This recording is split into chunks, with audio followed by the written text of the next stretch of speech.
Well, hello. It's Saturday the 14th of June 2025 and I'm here back at Sheffield Botanical Gardens.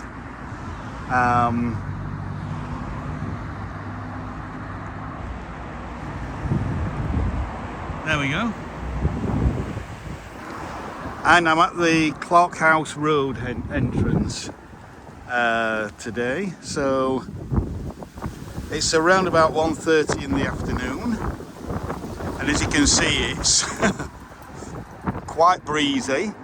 Temperatures around about 22 Celsius. Because that strong southwesterly is kind of just taking the edge off the temperature a bit, but it's very pleasant. So I've already, if you've seen my other videos of Sheffield Botanical Gardens, I've been around, I've done a walk in winter, I've done a spring walk, and now I'm doing a summer walk. So let's go and see what's in flower in the gardens today.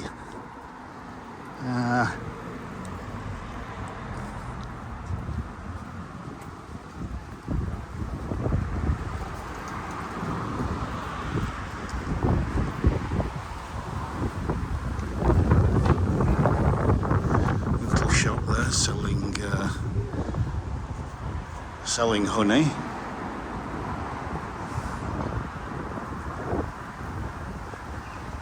And if you remember, cafe over there. I'm sure I'm going to repeat myself numerous times, but let's have a look.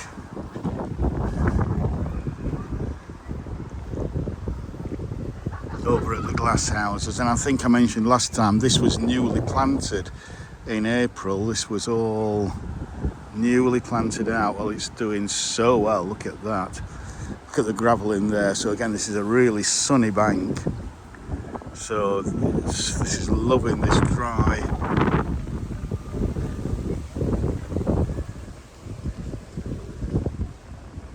sunny weather.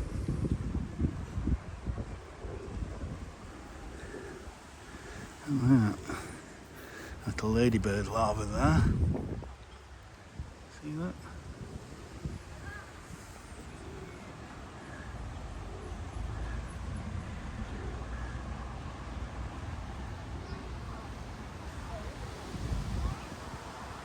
So yeah, let's go see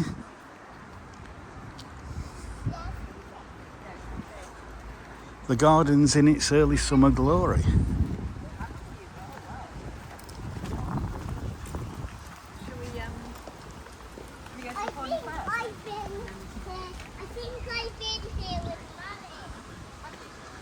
Lots of people in the cafe, which is nice to see.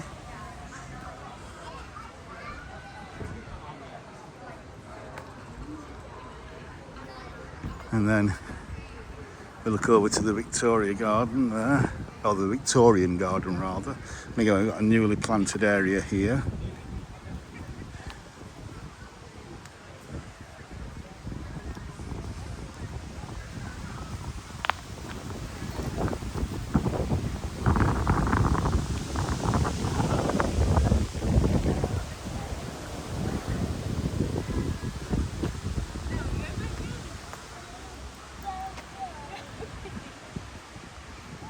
Plenty of people sat out on the lawns having a picnic. And I think I've shown this on my other videos. So you can see the plants haven't yet filled out because we're only in June, but by August it should look something like that, July and August.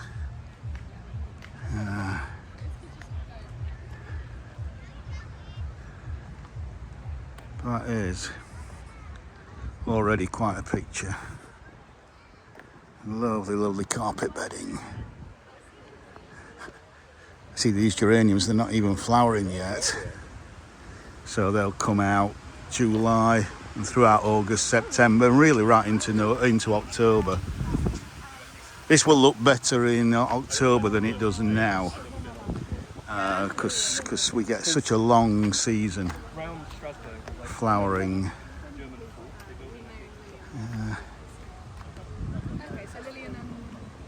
So yeah.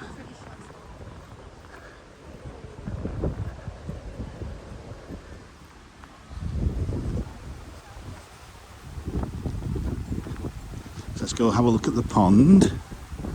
Pond is just down here.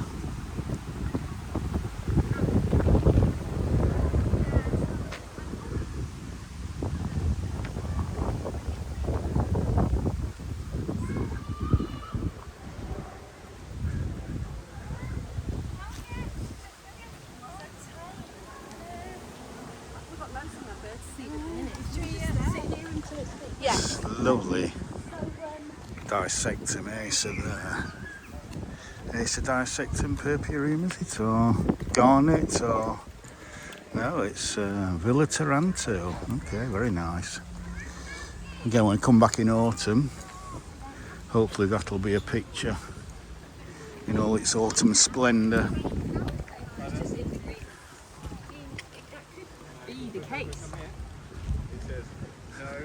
So you can see it's really busy today.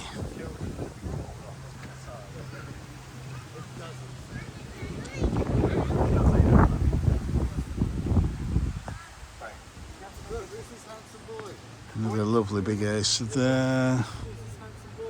And this one looks like a conitifolium. Maybe, maybe not. Let's have a look. Yes. Yeah, we can look at the rocks. Right, should we go?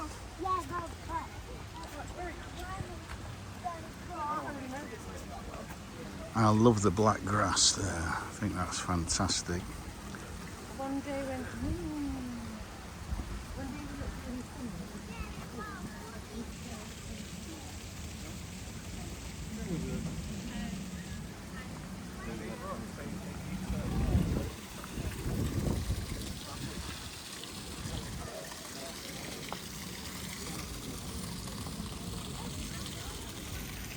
Remember what I said about the gunner as well in my last videos? How at this time of year it will be taller, that it'll just take over that entire area there.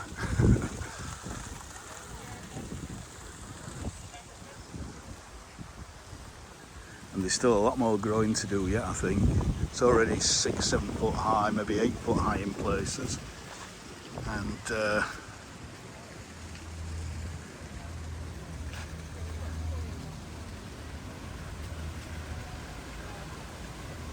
so lovely, such a wide variety of plants.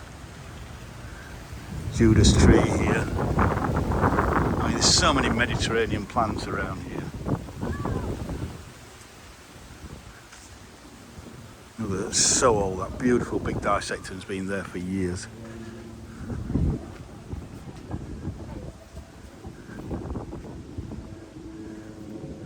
Sunlight coming through the gunner is really quite evocative.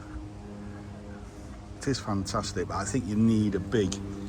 I always think it's a bit out of scale for the size of this pond. Personally, I wouldn't plant one. I think you can get gunner that's a little bit smaller.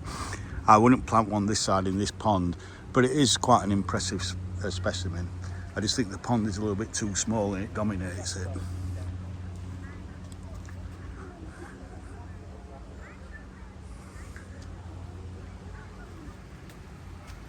Look at this fruit.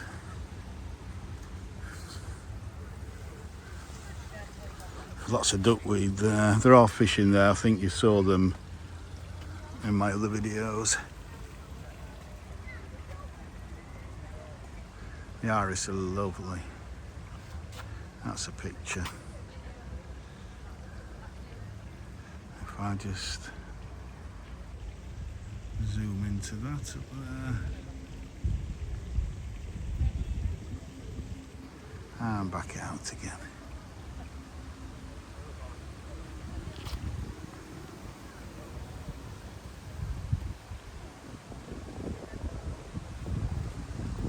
And then again, just have a quick look at this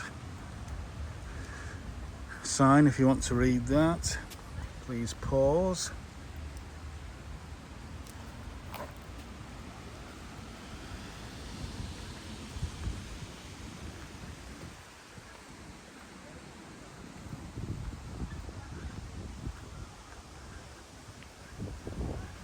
So yeah, there's some newly planted, mainly conifers in there, few young acers. So yeah, so they are planting this area out, so that's good to see.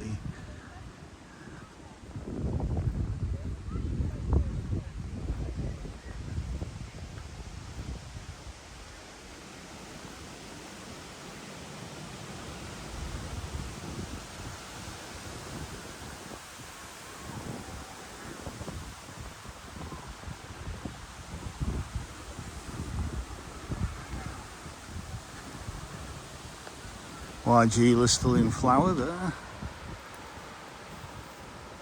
These lovely trumpet flowers at this time of year, absolutely gorgeous. I think we'll go around this way.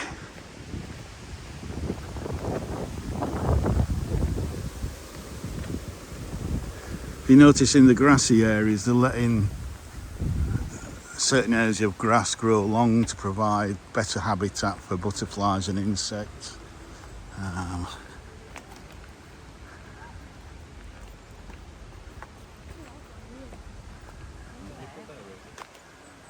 At this time of year as well, just have a look at the corners.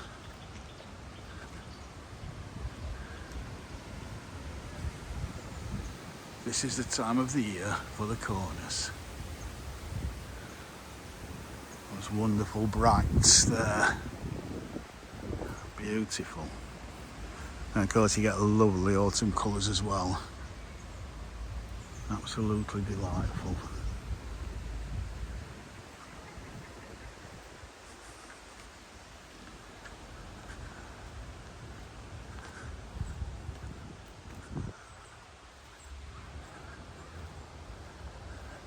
So this is known as Osborne's Field.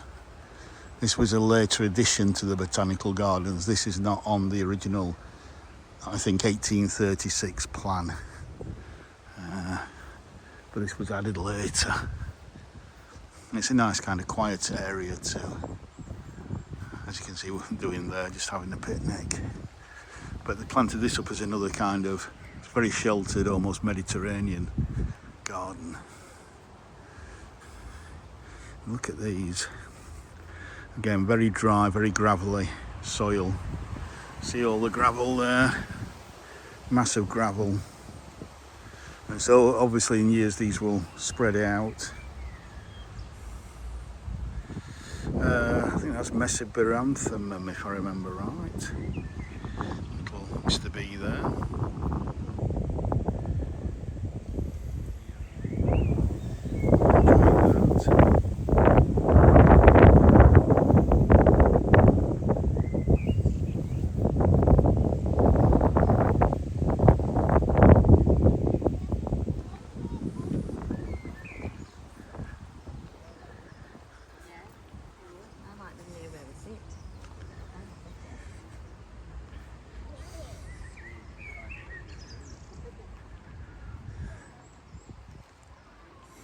Diasia.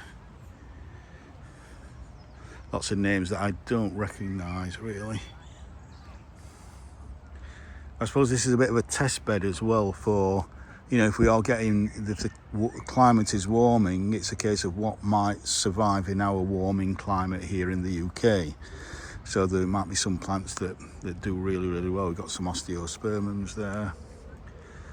They now overwinter. I've seen osteospermums come back, the same plant coming back in nice dry sunny positions in the neighbourhood where I live. So that's a plant I think from South Africa. You wouldn't have been able to plant that 30, 40 years ago and have it survive over winter. And of course there's always a chance that one really bad winter, a really bad winter like the winter of, I think it was 2000 and, was it 2009, 2010 or 2010, 2011, can't remember, I think it was 10, 11. When temperatures got down to -20, it was for quite an extended period at night time, and didn't rise above freezing for maybe a whole month during January. That did actually do a lot of damage to some of the half-hardy plants that we now plant in this country. So yeah, it's Osborne's Field. All right, okay, so it's from mountain range as well in South Africa. So temperatures can go as low as minus 15 Celsius, so yeah. So just because it's South Africa doesn't mean that it's not cold there. Of course they get cold in mountainous regions and much warmer parts of the world.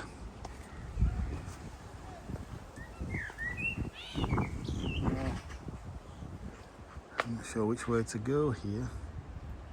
So this is a lovely wisteria, but unfortunately it's finished now, so I'm not quite sure why I'm showing you that. And that might make a nice thumbnail there.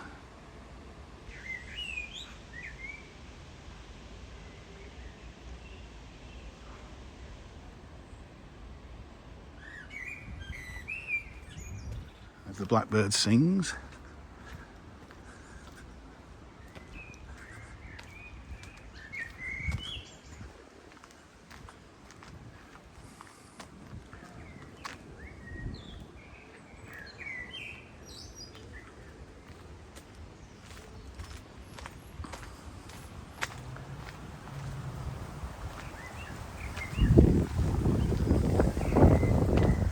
It's like a red admiral, that butterfly there.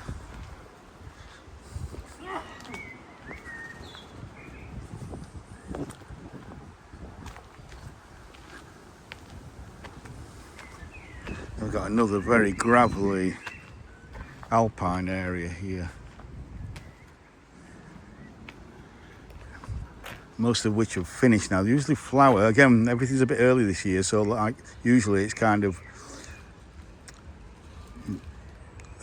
late May through to late June, but now we're in kind of mid-June. It's most of them are actually over. It's been such a warm spring. Beautiful Acer. Look at that. Absolutely gorgeous.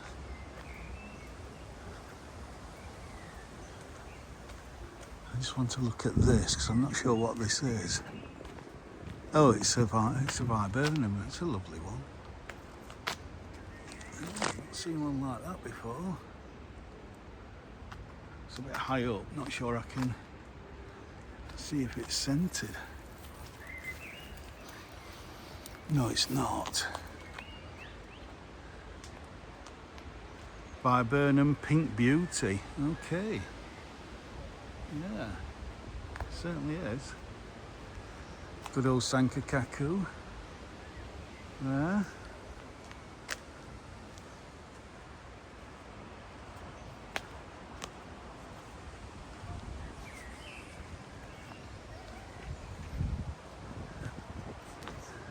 A lovely little mountain ash planted there. And again, I love these kind of. I don't know if they are iris. They've got leaves like iris, but the flowers look a bit different. Geraniums, Nepeta. There's a paper handkerchief tree, Davidii, but it's finished now. Again, that should normally be flowering around this time, early to mid-June, but it started very early and so it's finished early.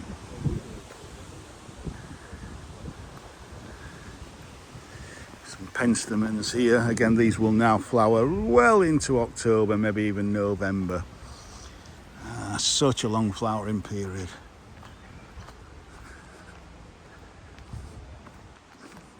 And again, sedums, lamb's ears, just loving this hot, dry environment. Look at that grass. That is just fantastic. It's so lovely in the breeze. Look at that. It's just wonderful. Wonderful, wonderful, wonderful.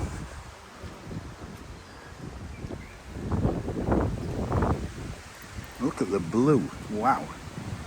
Wow, wow, wow, wow, wow. Wow, wow, wow, wow, wow. I can't see a label for what that is. It looks like it could be some kind of campanula, but it's absolutely stunning. That is so stunning. And then again, it's really quite sheltered from these big conifers.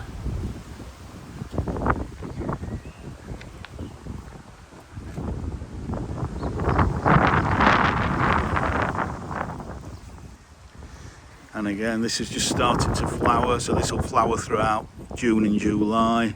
Bees loving it. You can see one or two already beginning to come in. The old lamb's ears, so soft, just like a lamb's ear. There we go. But the flowers aren't quite open yet, most of them. Then we've got a tall campanula there. And again, the bees should be loving that as well.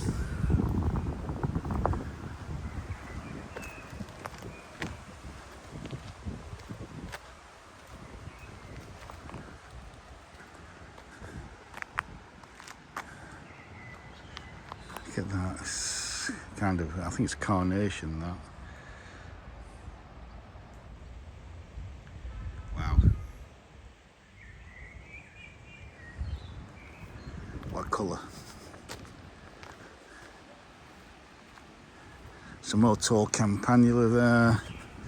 And this is a campanula that seeds itself everywhere and just spreads and spreads. But as you can see, the bees absolutely love it. Absolutely love it. And then don't forget, it's just a boring green shrub, but sarcococca, come winter, that'll be flowering and kicking out a load of scent. Fantastic. A Marnock garden, let's just let you read that. Just want to pause that.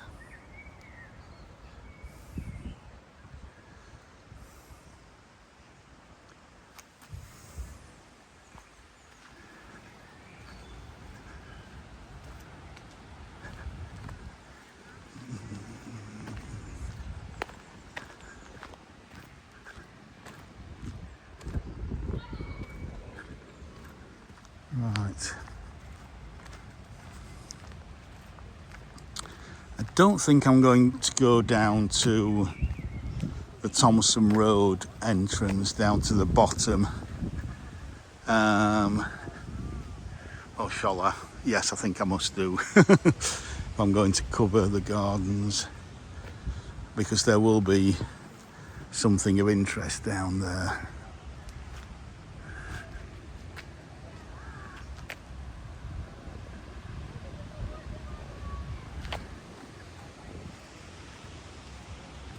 And again, a fantastic huge Acergricium. Look at the size of that. Marvellous plant, tree.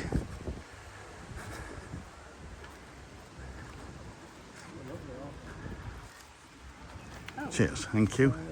It's all right. So it looks like this is going to be planted out at some point. Not sure what with, because you've got quite a dense shade from that hornbeam there. So it'll be interesting what they put in there. We've got a tree peony. We've got some roses. We've got looks like a bamboo at the back. Absolutely fantastic.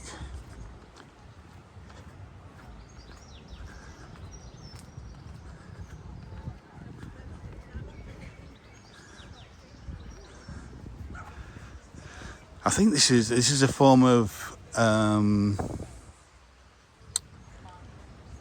is it Davilia? That's called the beauty bush. It's those beautiful pink and white flowers there. Let's see if I can see a label in there, but I can't.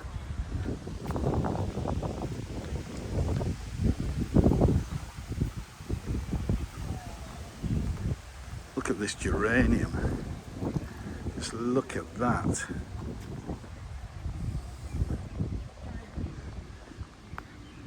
Look at that.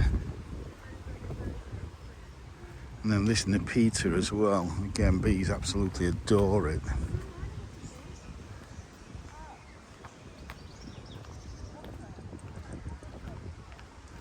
I've got clematis climbing up there.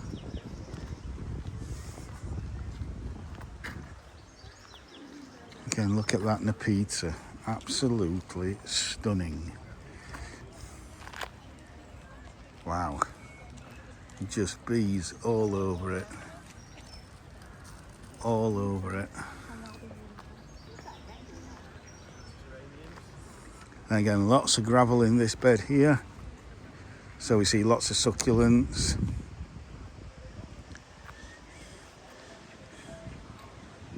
Cordylines, agaves.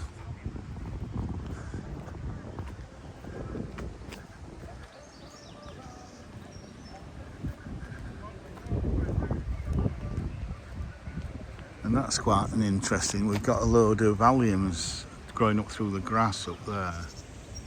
So you can probably see how they're just naturalised in that grass up there.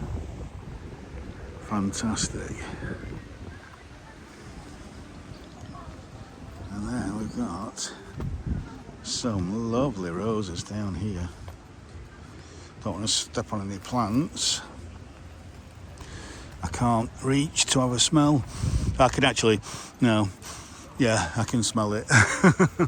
Even though the wind's blowing in that direction, taking the scent away, I can still smell it. Hydrangea for later on, just coming into flower, kind of July time through August, September.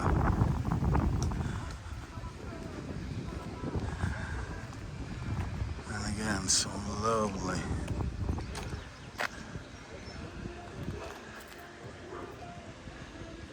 So this is the award of Garden Merit border.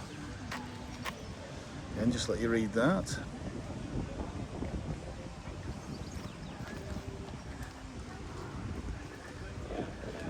We've got some lovely cistus as well there. Look at them, white ones.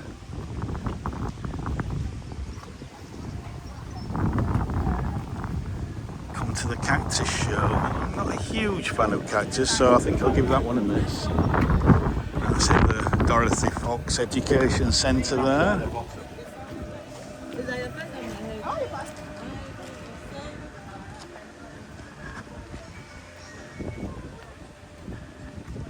Yeah, unfortunately, they've yet to plant out the beds outside of the old gardener's cottage. So we're not going to walk down because I don't think there'll be a huge amount to see down there. There's a lot of spring flowering shrubs down there, so I think we will give that a miss. And go back up this way.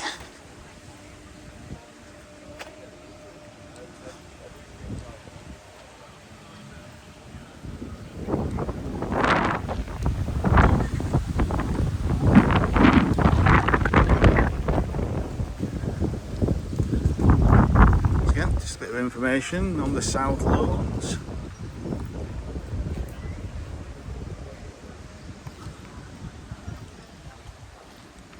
And then remember, this one was a complete mess in I think it was the April one and certainly the January one. This is the prairie area. So again, please read that. And this will be flowering at its best come August into September and October. Probably starting in July.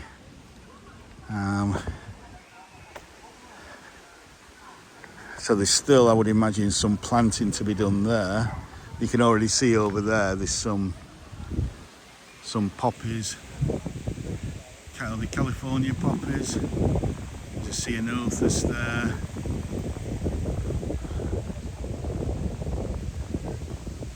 So yeah. So again, this is a mass of bees and butterflies come August, September. But let's go up this way, I think, because I don't think I've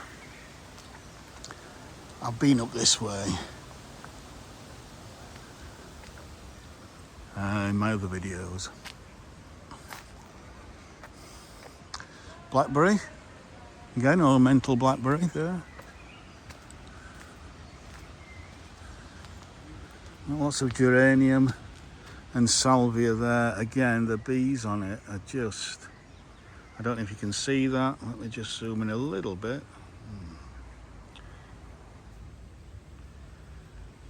Don't know if you can see the bees. Let's try 2 times.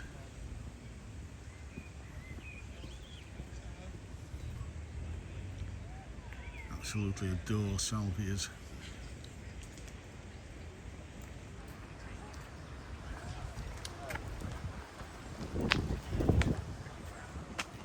Again, you've got these little paths cutting through into the more shady part of the garden.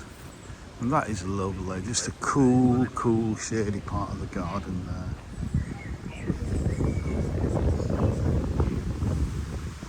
Now follow a dinosaur. That's a dinosaur, ready and slow to a tree that lived millions of years ago. So this is kind of a prehistoric area.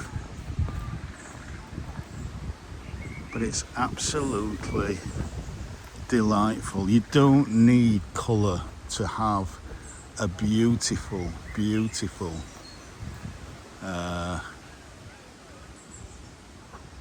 garden. It's just absolutely delightful. Candelabra primulas here that like a little bit of shade, although it could probably do with a bit more moisture than what they're getting here. And the woodland garden. So again, just pause on that so you can read about this lovely woodland garden. And this laurel flowering.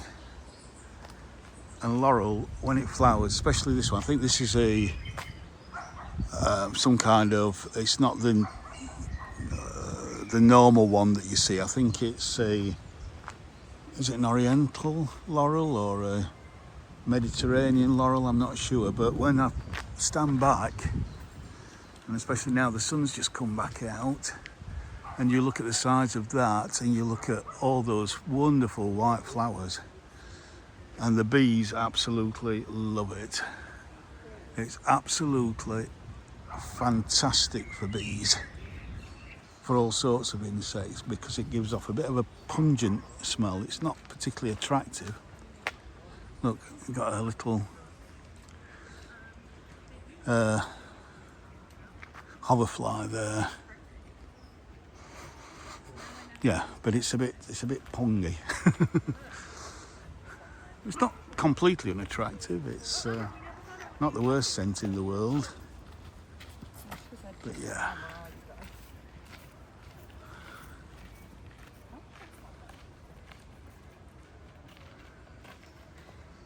Such a lovely, cool, shady area.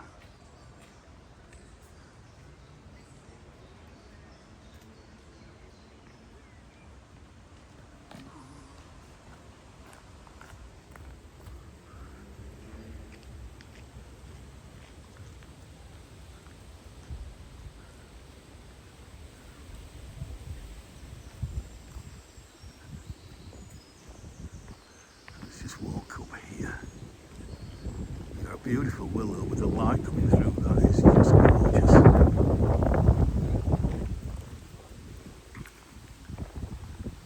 I'll just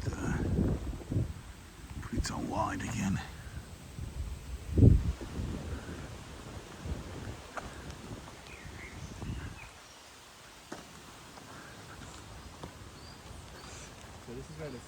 It's one of my favourite trees in the garden, just because of its location.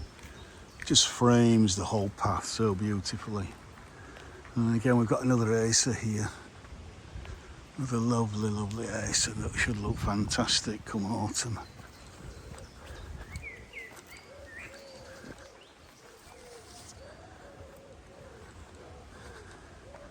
It's this lovely little woodland area to just sit and cool off and enjoy.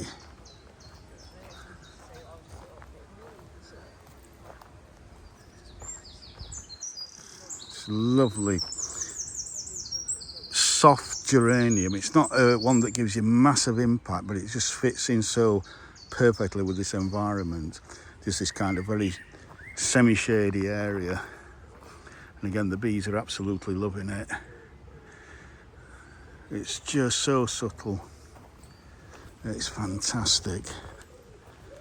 You know, it's just providing different areas for different plants that come from different climates, and not having everything as a wow factor. You know, a big kind of statement, big massive colour, but just seeing the different shapes, different forms of foliage, subtle flowers in the shade there, just adding a little touch of colour, a little bit of food for insects.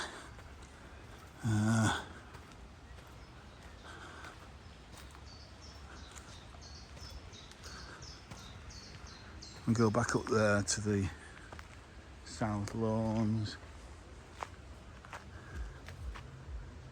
and that way.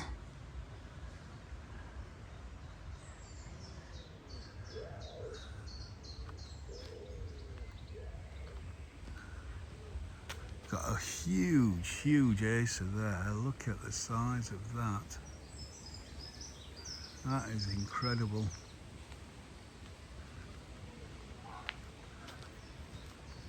And then we go up these steps here.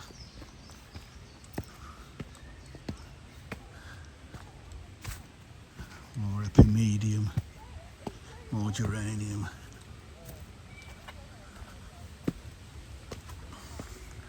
So again, this area, which is full of azaleas and rhododendrons,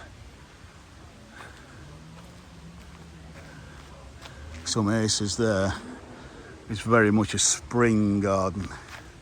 In summer it's just nice and cool and shady. So there's a sign that says woodland garden.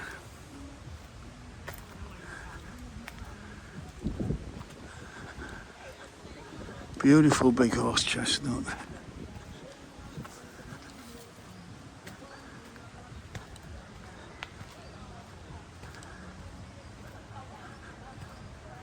And then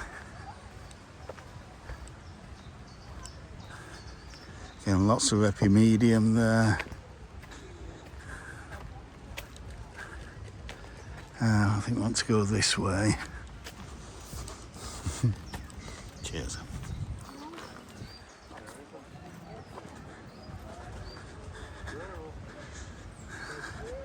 Monkey puzzle tree there. And this is a kind of prehistoric part of the garden with some huge conifers there. Really big conifers.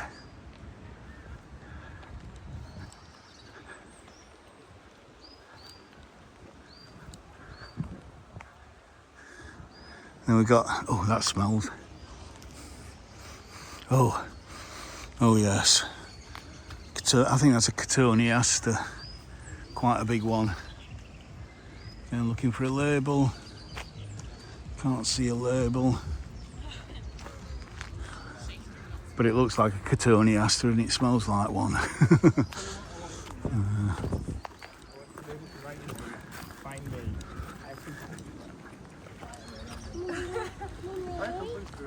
But we come up now, so after coming from a nice cool shady area with lots of greens, lots of different patterns, textures, different shapes and sizes of foliage, we're now coming up to something with more impact. So here is the rose garden.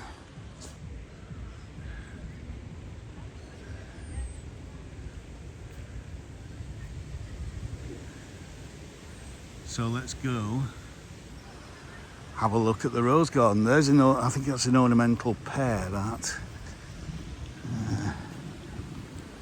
I want to know what this is as well. I think this is some kind of sorbus. No, I don't know, it's evergreen. What is it? Oh, crataegus, it's evergreen crataegus. Hawthorn.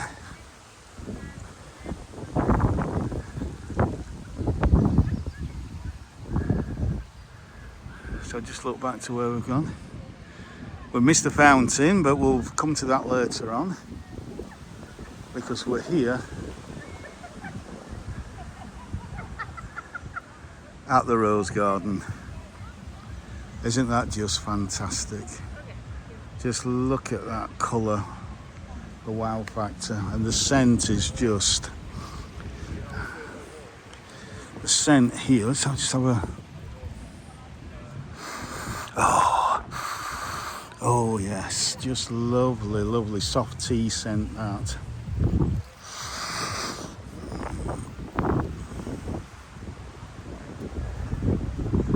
This one, fantastic. Oh yeah, I love that colour. I absolutely adore that kind of peachy. Well, it is, isn't it? It's a peachy colour, then fades to pink. Absolutely delightful.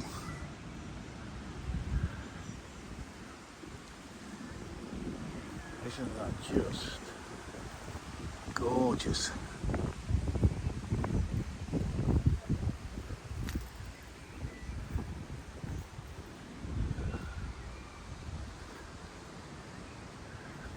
I'll get a better view this side when we've got the sun behind us. And bees having a go there. You can just about get into the heart of the flower.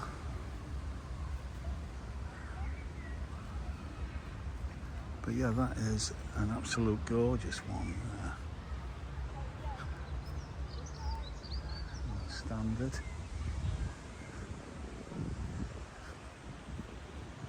You can see geraniums, planting geraniums through the roses. Such a lovely combination. I'd like to see more of that. And these are your once flowering ones, but these should be the most highly scented. Oh, spicy or what? Oh, pure spice. So wonderful.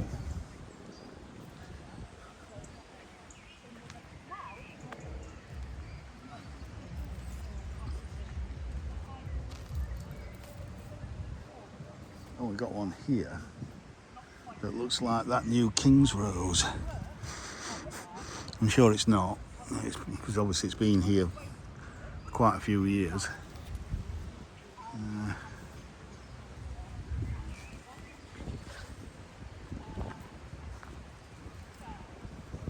We've got a white one climbing there. We've got a lovely kind of purpley colour. Look at that, it's lovely as well, scent. And there's the statue of Pan. Not Peter Pan, as lots of people think, it's just Pan, different character, don't know the myth, some kind of, but there's lots of animals around him, so I think he's kind of the physical embodiment or the human embodiment of nature or something, something like that. Which is appropriate in a botanical garden. With beauty. Oh, I love this. Look at these lovely red buds. Look at the red there. And then the edge of the petals, just a little bit of red. Unfortunately, it's not scented.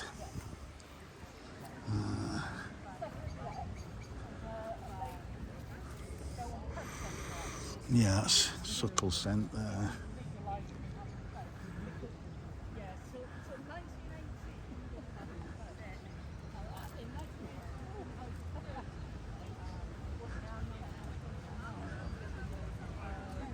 Let's go and have a look at some climbing and rambling roses up here. But first, let me just...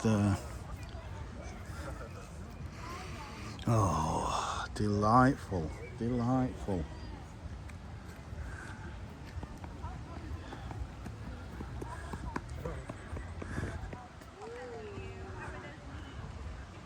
Now this I recognise as blush noisette, so this should be nicely scented. Again, it's a one-time flowering rambler, but it is, yeah, it's not strongly scented, but it's a lovely, I don't know, it's a strange, it's very soft, just a very soft scent. I can't even describe what it is. But it's a lovely, lovely rose. As I said, the only problem is it just flowers once and then it's over.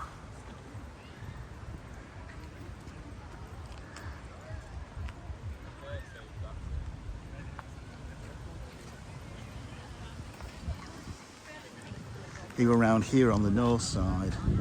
So let's just have a quick look at the sign for the rose garden. So please again just pause and read that.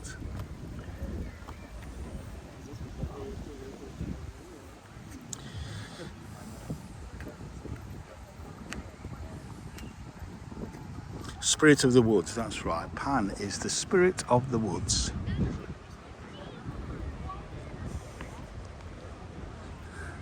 So yeah, as understory, I would like to see more geranium planted, more salvia. These are all things that really go quite well with roses.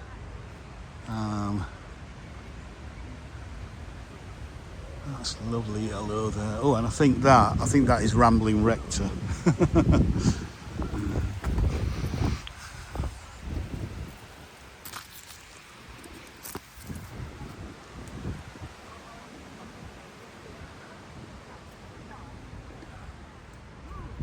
Just the mass of these yellow buds that come out and turn a more pale white as the flowers get older. Not really scenting, not getting a scent from that. I always thought Rambling Rector was scented, so maybe it's not Rambling Rector. I might be wrong there, could be wrong. Oh, that's lovely white there. Absolutely gorgeous. So I enjoy it because I say these are all one-time flowers, flowering another 2 or 3 weeks, and these will be gone, over and done with, which is a shame. Which is why, you repeat flowering roses were bred just to give a much more extended flowering period. This is lovely. But again, I'm afraid not a lot of scent there.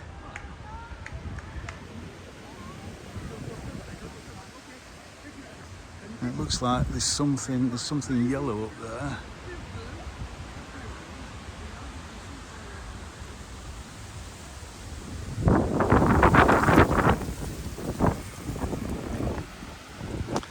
Especially when it's like this as well, and you see all the petals quickly kind of blow off, which is another reason why you want repeat flowering roses, so that you do get more than a few weeks of joy out of them.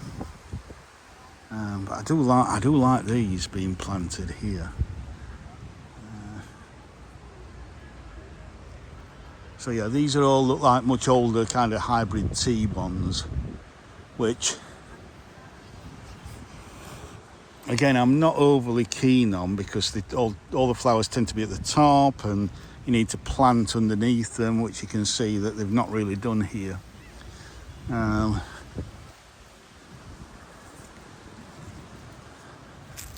And also a lot of them aren't scented.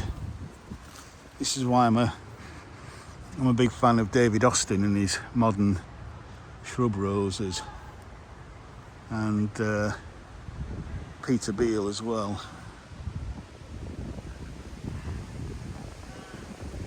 But yeah, but no, I'm going to give it an 8 out of 10.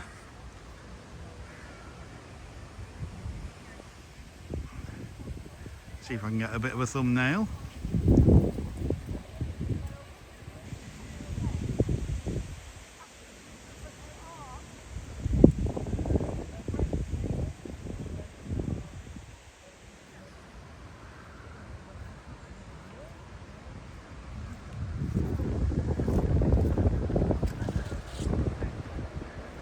Right, let's wander back over into what is actually the biggest part of the largest section of the garden that is classed as being a Mediterranean garden, which I think really starts from here.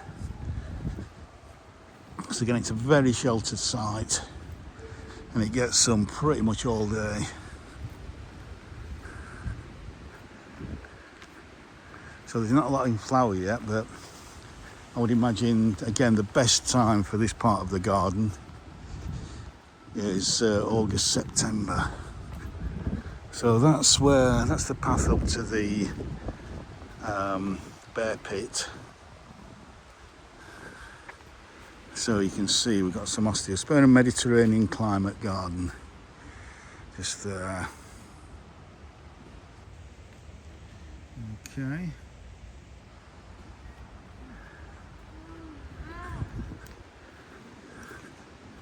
So we've got lots and lots of gravel. So again, please read that.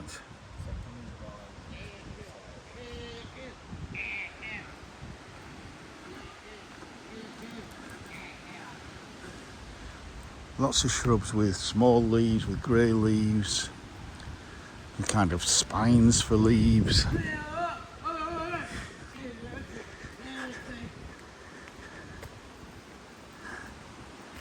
And looking down to the kind of shady woodland area there. Huge, beautiful, big liquid amber. Look at that. That is just fantastic.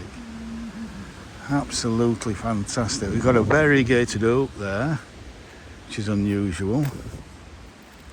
And again, lots of alliums.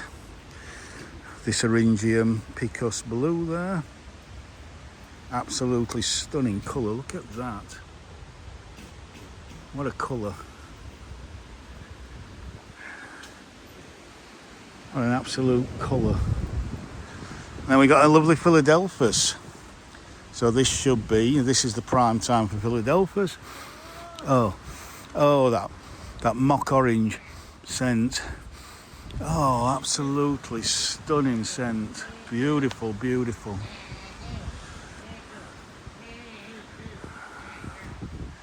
I love that kind of pink geranium there. That is lovely. Little pink. Yeah, look at all the gravel that they've dug in there to lighten this area. This is this a Bougainville, which historically haven't been hardy in our climate, but some of them I think are now. I'm looking for a label.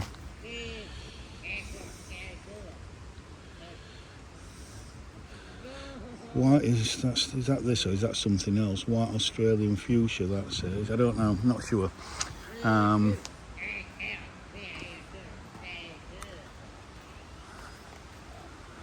Something big spikes on that's going to be flowering soon.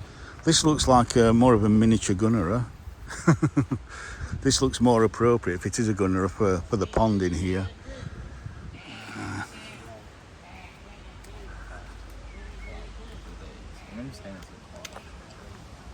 So, what are we on?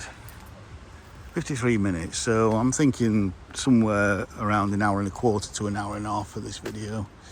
So yeah, so up there to the bear pit. We're not going to go up that way. I've got a bed of kind of grasses here. The bluegrass there looks fantastic. But again, it's a little spotty. Could do with a few more plants in there. And it's a lovely pine. Look at the size of the pine cones on that. Look at them.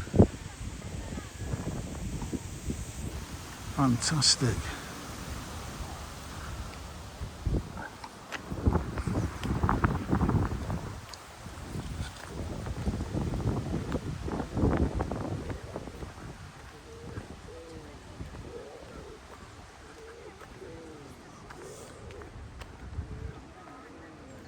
And then remember these magnolias that were out when I came in I think it was April. Well, obviously they're all done now and are setting seed. Yeah, nature just carries on and carries on. So we're looking up to Birch Hill there.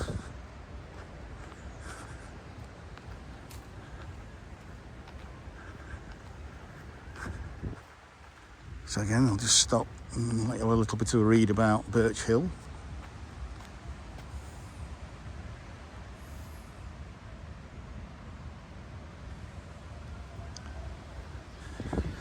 into the glass houses.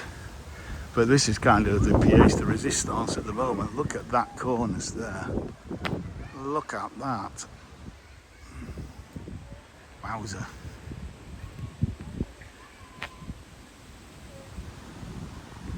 Absolute wowzer. That is absolutely magnificent.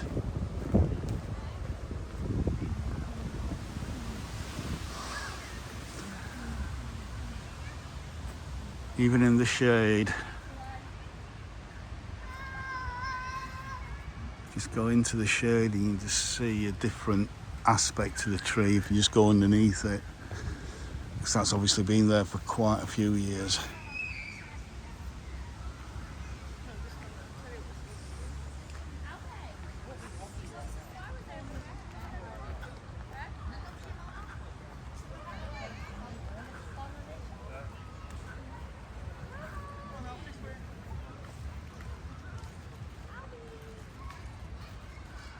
So again we can, why is my camera gone all lopsided?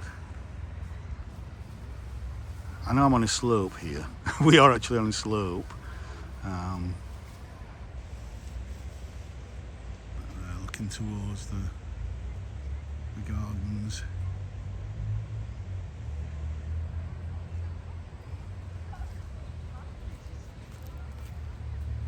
That's better.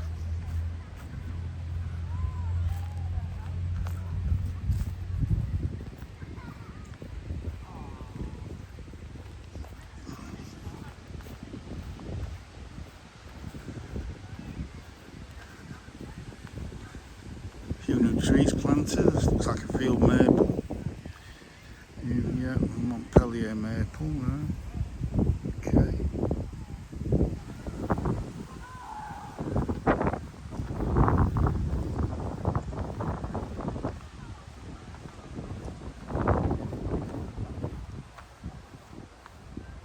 This looks like a horse chestnut of some kind, yep. Aesculus flava, East Central and East USA.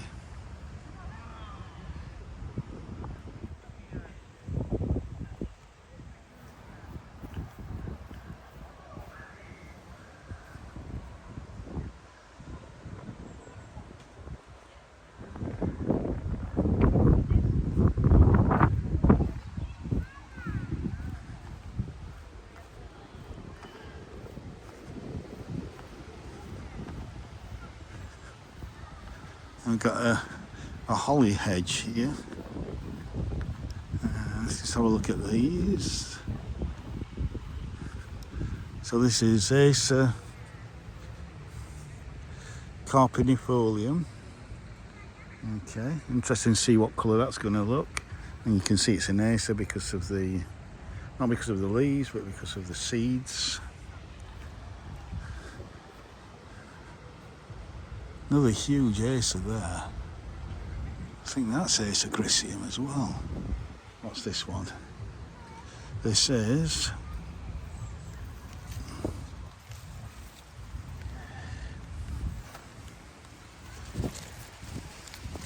Acer Fabri. I believe that was an Acer, would you? It's got no fruit on it, so.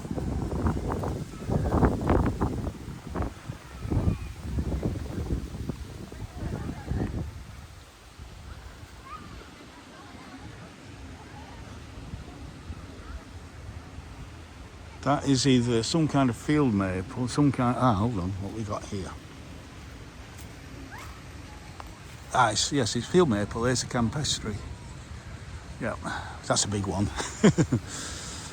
You see, people think field maple, oh, it's just kind of hedgerow plant. It's not going to grow very tall, but actually, no, they do. In the right conditions, they will get really quite big.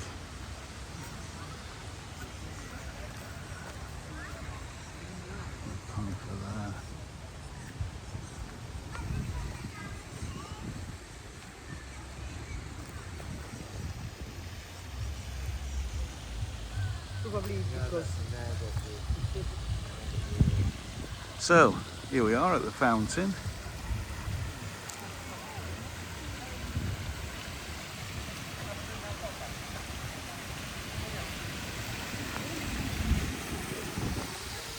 And then we reveal the herbaceous borders.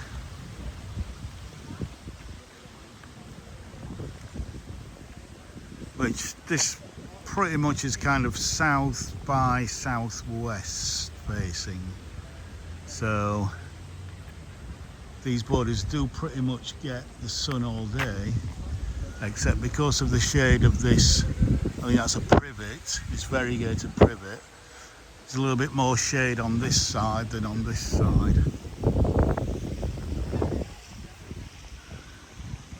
And this is just coming into its own. This will be at its peak July and August, but already we've got foxgloves, we've got geraniums, we've got campanula, we've got those, which I'm not sure what they are, but they look like iris.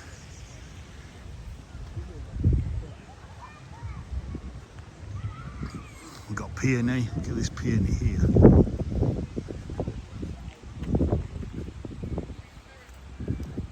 Although some have just finished, this Veronica's just finished.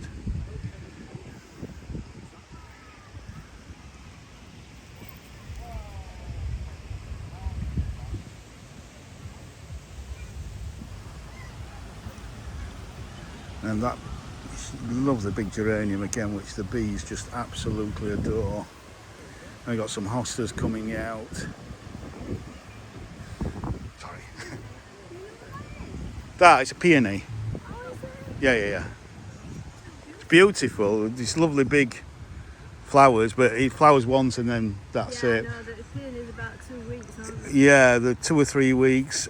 However, if you get a heavy rain, it just dashes them. It don't really like it. But like we've had recently, if you get a really warm, nice, sunny spell with a little bit of rain, but it's nice and warm and sunny, you get a really fantastic display. So yeah, but yeah, but I like geraniums. I like these because they just flower and flower and flower all summer right into October, and the bees just love them. So yeah, okay.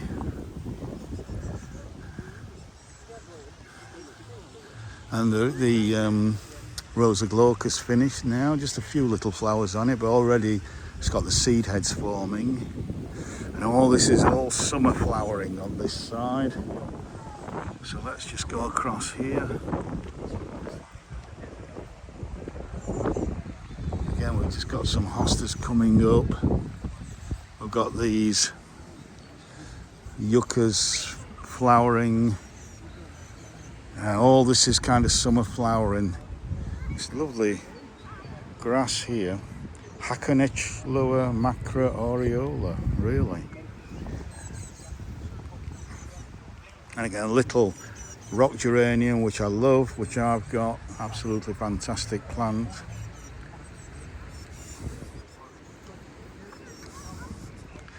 So yeah, this is just coming into its own now. So let's go back. So I think this, well, it's going to keep going across from one side to the other. So we've got some achillea again with these flat cap. We've got some iris in the back there. Bees, flies, all sorts of insects. Love that achillea. We've got phlox here. We've got eryngium there. Look at the bees, bumblebees on the eryngium. Eryngium? Yeah.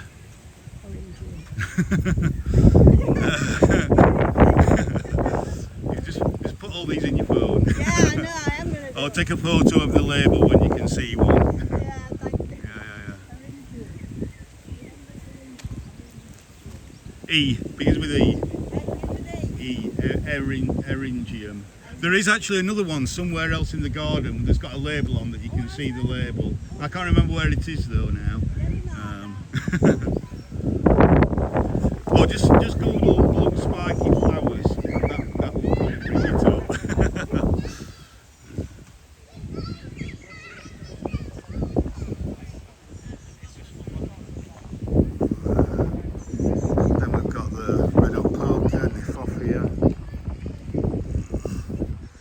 salvia. Some penstemons yet to come out. This lovely magenta geranium here. It's fantastic. Goes so well with this Physocarpus, the purple Physocarpus.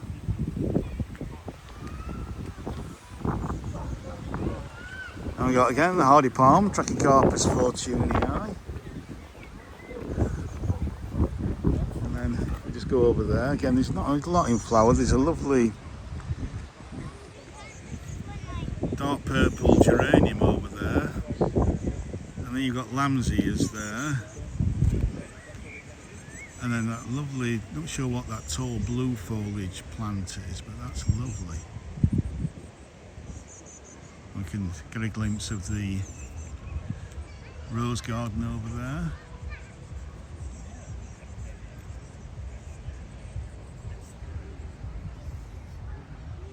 But over this side we've got these lovely delphiniums. We've got this, again, the Peter, which the bees are just all over. Just all over.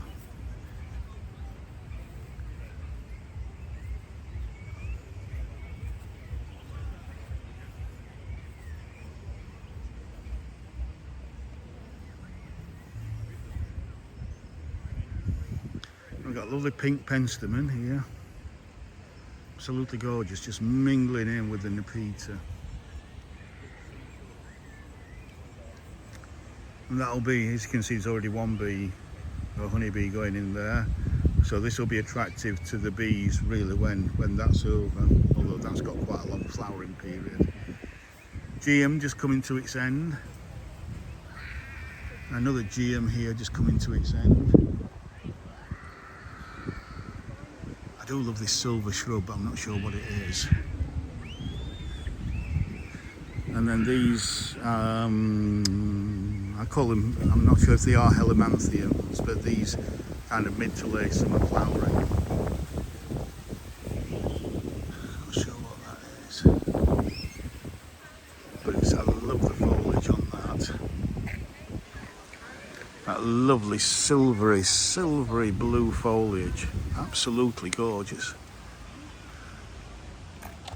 Well, let's just go over and have another look over here. Another rose glauca just finishing. And another shrub rose there, not sure what that is, lovely magenta one. Looks like this is about to come out, this is about to flower. Look at this foliage on that. And again, Nepeta here, absolutely covered in bees.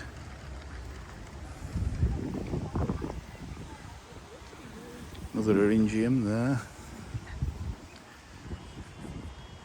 And we've got some poppies.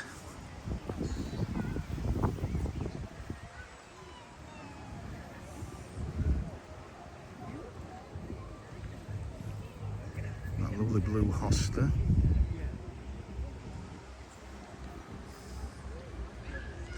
Again, Trachycarpus fortunei.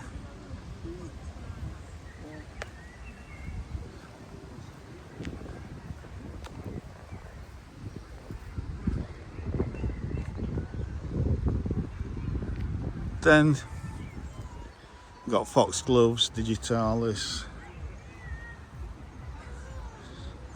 One of my favourites, Brunnera there, finished flowering now, it's no longer flowering. And love the little geranium there. Got fuchsia genii, which I have at home. That should be flowering a bit later. Campanula.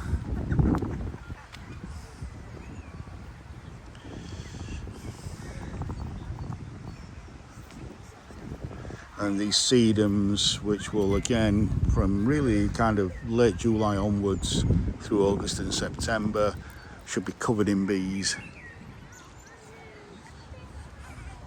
And heuchera, again, not quite open yet, but bees will be on that when it is open. You can see one or two looking at it there.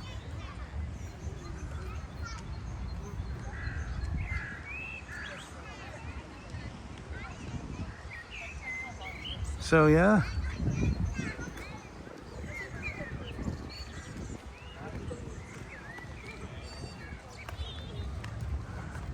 Back over here again, we've got some sedums, some penstemons, a smoke bush there, this lovely black grass. Absolutely gorgeous. It's clouded over a bit now. Forecast was for it to be sunny and cloudy, a bit of mixture, might be the odd shower today, but it's very pleasant.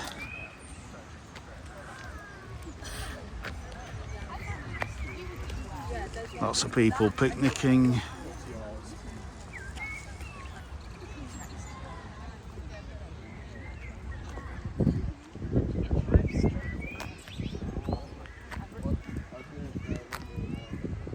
There we go. It's a nice thumbnail even without the sun out.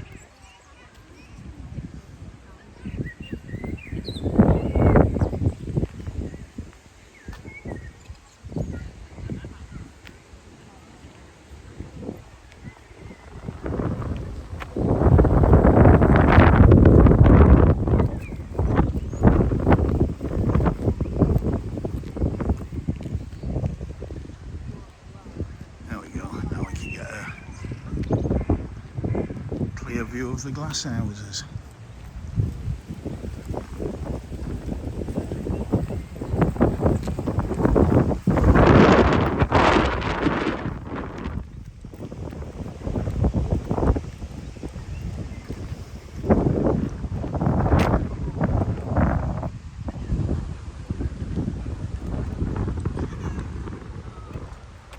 Now I've decided I'm not going to go into the glass houses because or shall I? It's quite busy in there. And again, we've got the carpet bedding, but again, it's only just been planted out kind of May time, late May. So it's yet to fill out. If I were to come back in early autumn, or yeah, September, or even October, early October, you should see this really full.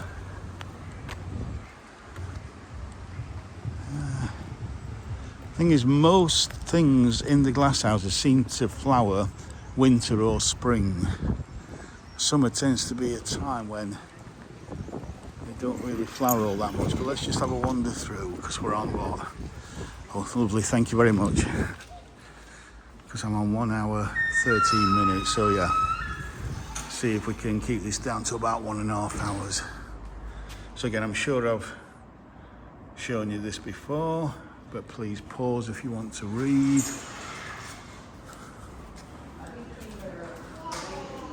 Background to the gardens.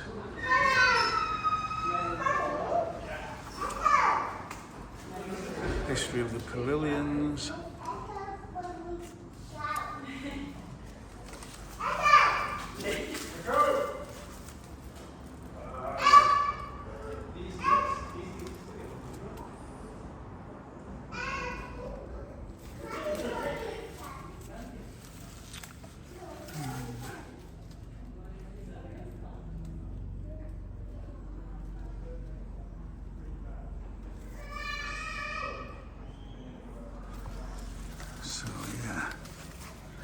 You can see we've got bananas in here. Lots and lots of bananas.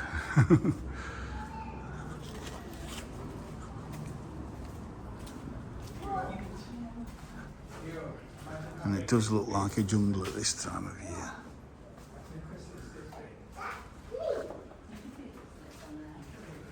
Damp and humid conditions.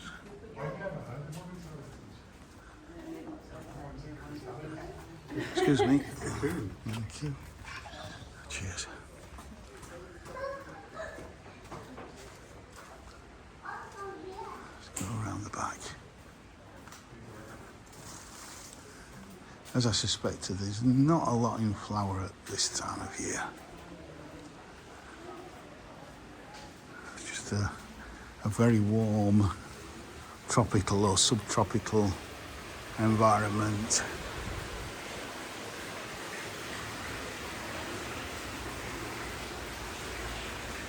Temperate conditions.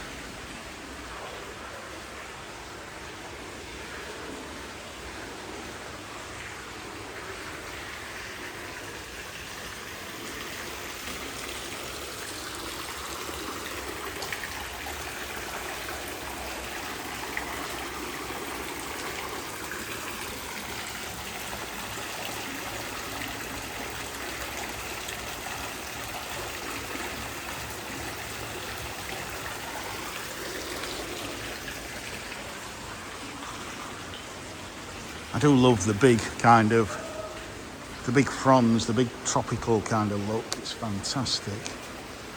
And there we got a Bougainville mixed in with it all.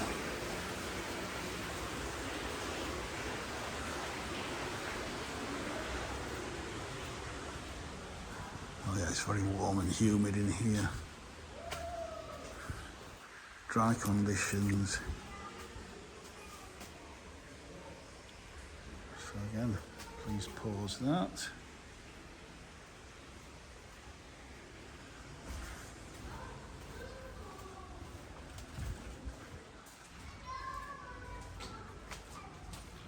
And then we come to the cacti, which is usually the kids' favourite.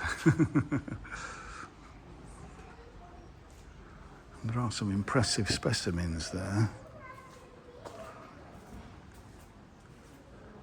We've got some lovely cannas here. Look at that. Absolutely lovely.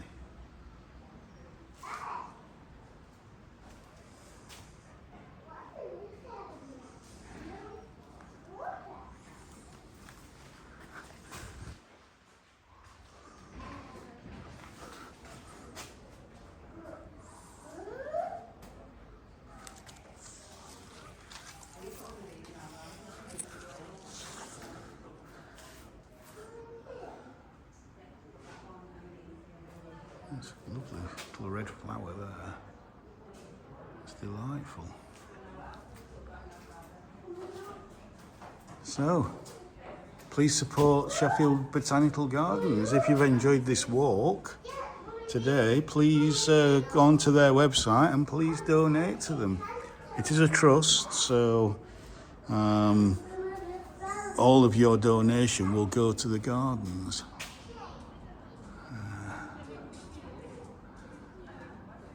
This is kind of South Africa, I think.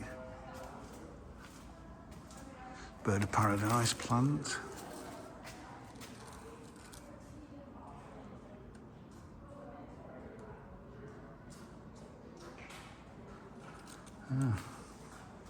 Little riddle there. Hello. Look at the orange on there. Absolutely beautiful with the light coming through that there.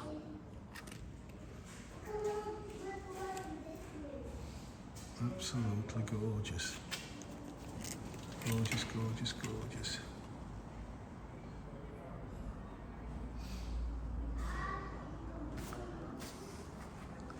But it's very hot in here, so I'm going to get out.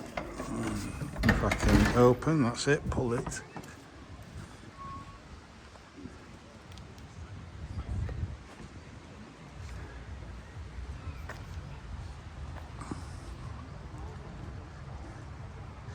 And then you've got this wide promenade, which originally, when the gardens were built and opened, you had to pay to come in. So only really the rich could afford to come in and promenade along here in all the finery.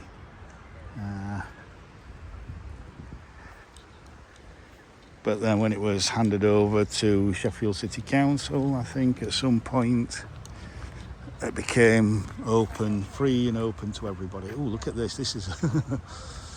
I can't believe that these are hardy outside here.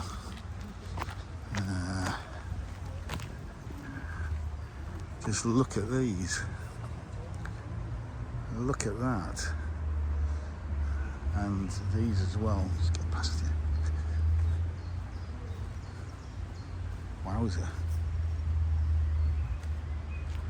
Again, I think it's a bed that they're trying to find out what can survive a winter here in the UK. Little butterfly plant there, because these leaves look like a butterfly.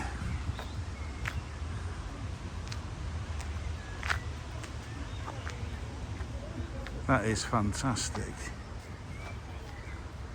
What a little microclimate that is. Okay. What a fantastic microclimate that is.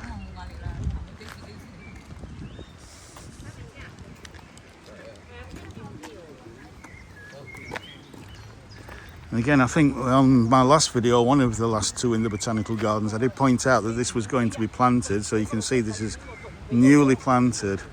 So it's kind of semi-shaded area. Front light here will get quite a bit of sun, but over there will be... Hello. Oh, sorry to interrupt. Yeah. I'm looking for Dorothy Fox Pavilion, is it? Yeah. Which way have you just come from? Oh, I've just been wandering around. You've been wandering around. Do you know where the pond is? No. No, right, okay. Best thing to do is go down the middle path Is that to where the fountain is? to the fountain, Yeah. and then go down the hill to your left, go down the path that leads down the hill, and then the Dorothy Fox Centre is on your left. You'll see it because it's where the toilets are, I know. just before That's where I was. Oh, right, okay. But it's behind a kind of railing, so you have to actually look to your left to see it. So it doesn't jump out at you, you've got to look to where it is. Yeah. Down to the... Down to the fountain, yeah, lovely. No problem. Alright. And so on Birch Hill, we've clearly got a lot of paths mown through, and then a lot of the grass is allowed to go wild, and this is just beautiful. I love it. I love it when they do this. It looks absolutely gorgeous. It's just like walking through a meadow, and then you can stand on the edge of Birch Hill and just look towards the rose garden there. Right. Absolutely beautiful. Yeah. Oh yeah, so lovely.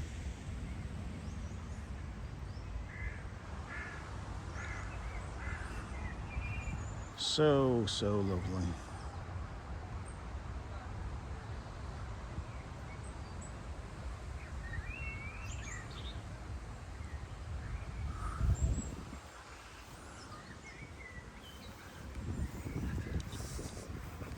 All the buttercups coming up. June is the time for buttercups.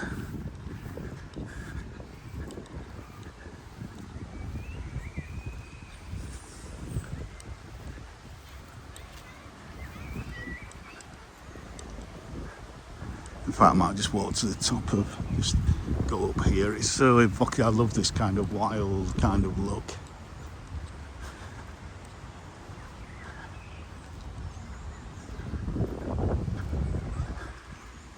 There is a huge, I think that's a wingnut tree. Huge tree. With its lovely long tassels.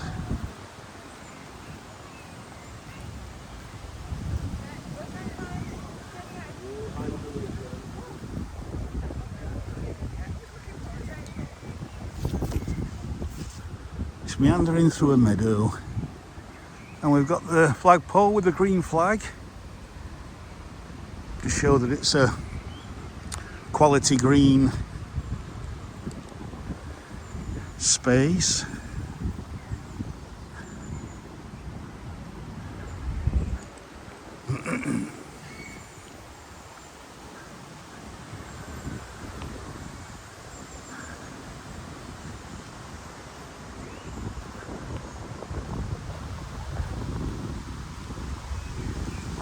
Absolutely lovely.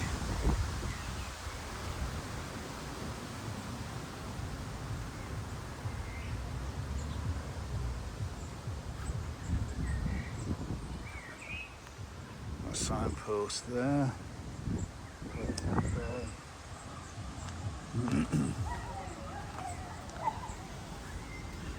Now I'm not going up there, but here we have a euonymus, which is one of the first shrubs to turn red and pink and orange. So many fantastic colours on this shrub in autumn. It's an absolute must-see. Problem is it turns quite early, it turns September. Can even be August in cool summers. But certainly September is just the perfect time So that's the Botanical Road entrance that I came in when I did the April filming. So let's have a look at through the what's called the Four Seasons garden now. Remember that big beech tree there, huge beech tree with all the daffodils around it? That was beautiful. But of course it's all different now. Just look at this, and again, bees are all over these.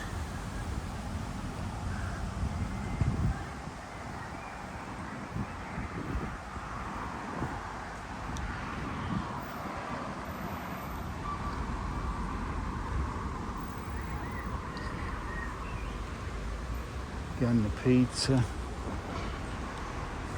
I can smell it from here. That Philadelphus is just to die for.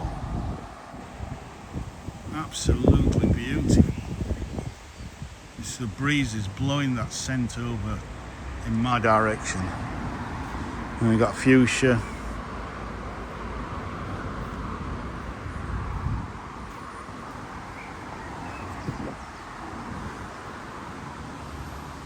Begonia finished now, all over and done with. And Brunnera over and done with. So you've got the summer flowering stuff coming through. Absolutely lovely. Which you have on here, you've got these campanula.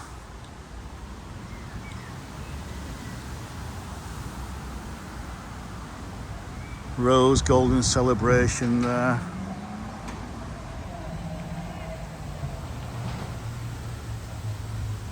Lovely iris.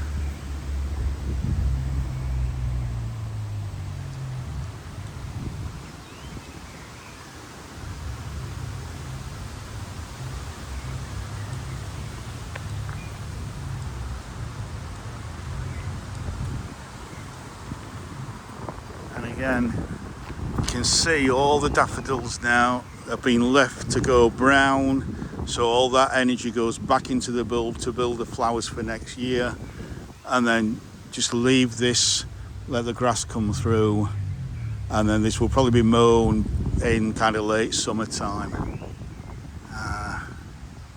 Just a much more environmental way of gardening. It doesn't mean that everywhere has to be like that. You can still have your formal borders, you can still have your carpet bedding, you can still have beautiful, beautiful roses like this.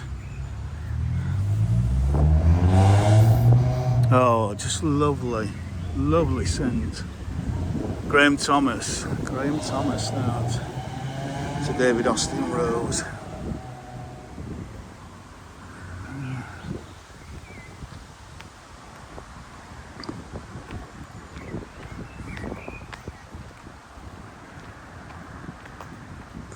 Again, a lovely peony there. Look at that peony.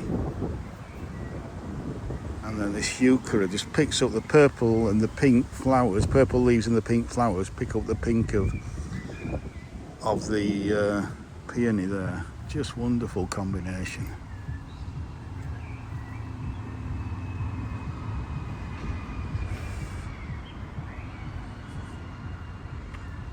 Now got a single white peony there. And again, the just masses and masses of Nepeta, which is fantastic. And again, lots of peonies all tied up. Yeah. And just let you read this. This is still to be planted out. I thought this might be done by now, but obviously it's not been done yet. But it's a bit of information on the Four Seasons garden. This does look at its best kind of August, September, historically anyway. I think, as I say, some more plantings needed.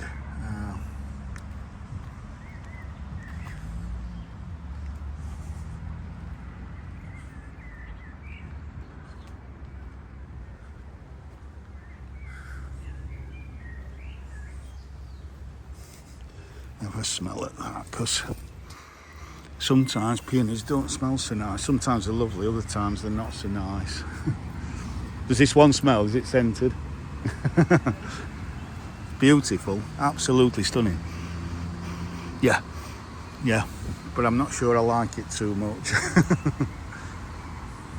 Cheers. And then geraniums again. again, lots of these plants are late summer, so and into early autumn. So if I come back in autumn, hopefully some of them will still be in flower.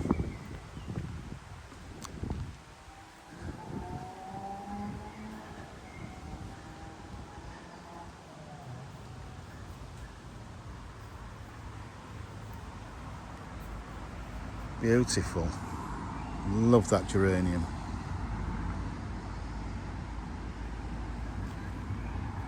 And there, newly planted ginkgo aurea. So kind of yellow leaf ginkgo there. Anything else around the back here? Lots of euphorbia. A few roses that are finished now.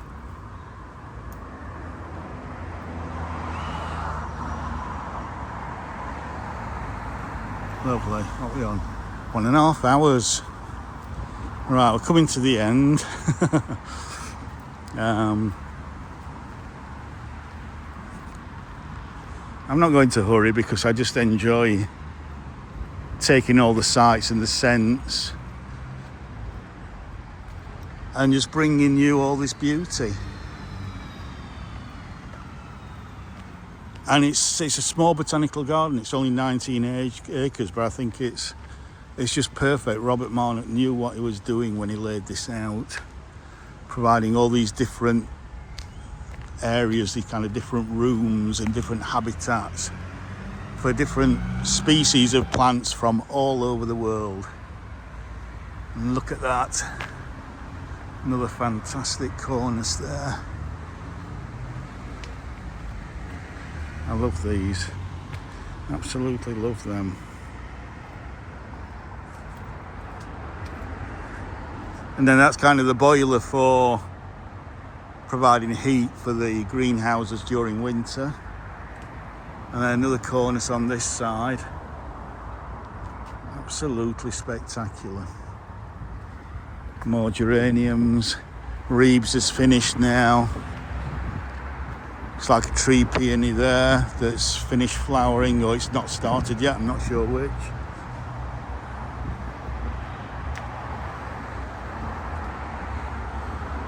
Another Philadelphus just there.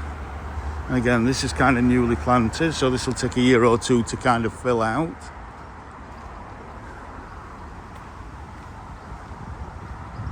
Just round the back of the glass houses here, and just again, I just love this. Magenta with a black spot. Look at that. With a black centre. It's absolutely fantastic. And it's even growing up into that shrub there. Into that, I think it's a lilac. That's finished now.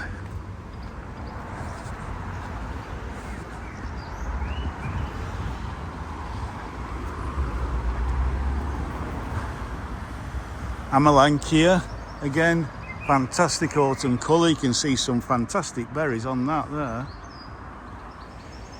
Look at them, colouring up very nicely. What a year it's been for fruiting trees and shrubs. Absolutely amazing.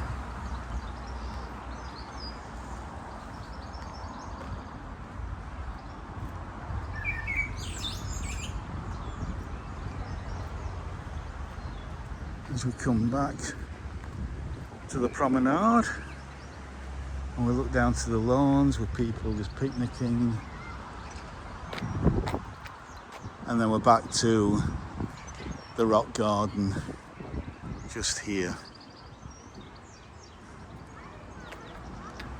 We've got cistus.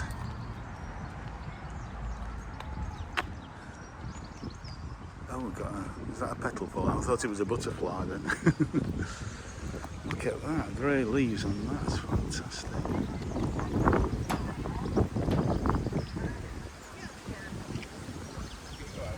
And look at the blue on this. Look at the blue on that, absolutely stunning. And then the purple on that behind it. And then these lovely frothy grey leaves. Absolutely marvellous. And then more of the same round here, I'd say, that's been newly planted.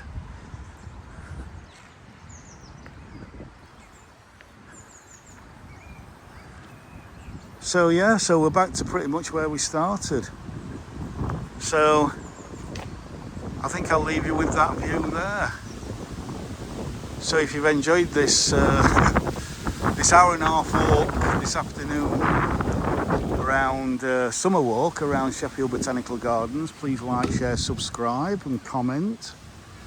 And I'll see you in the next one, which hopefully, well, maybe, I don't know, won't be quite as long as this one, but yeah, it's gone on long enough, so I'll say bye for now. Bye for now.